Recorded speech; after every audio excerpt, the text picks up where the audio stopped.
বনফুলের প্রকৃত নাম বলাই চাঁদ মুখোপাধ্যায়। তিনি 1899 খ্রিস্টাব্দে ভারতের বিহারে জন্মগ্রহণ করেন। তিনি পেশায় ছিলেন চিকিৎসক। বিভিন্ন সরকারি হাসপাতালে চাকরি করলেও সাহিত্যের প্রতি তার আগ্রহ ছিল ব্যাপক। তিনি তার গল্পকে আকারে ছোট, ব্যঙ্গ রসিকতায় পূর্ণ ও আকর্ষণীয় করে উপস্থাপনার মাধ্যমে সাহিত্যাঙ্গনে বিশেষ স্থান করে নিয়েছেন।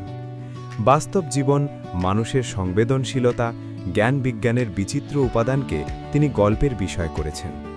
তার রচিত উল্লেখযোগ্য গল্পগ্রন্থ হল বনফুলের গল্প, বাহুল্য, অদৃশ্য লোকে, বহুবর্ণ, অনুগামিনী ইত্যাদি। তিনি বেশ কিছু উপন্যাস, নাটক আর কাব্যও লিখেছেন। সাহিত্যকর্মের স্বীকৃতি হিসেবে তাকে পদ্মভূষণ, ভারত উপাধি প্রদান করা হয়। 1979 খ্রিস্টাব্দে বনফুল কলকাতায় মৃত্যুবরণ করেন।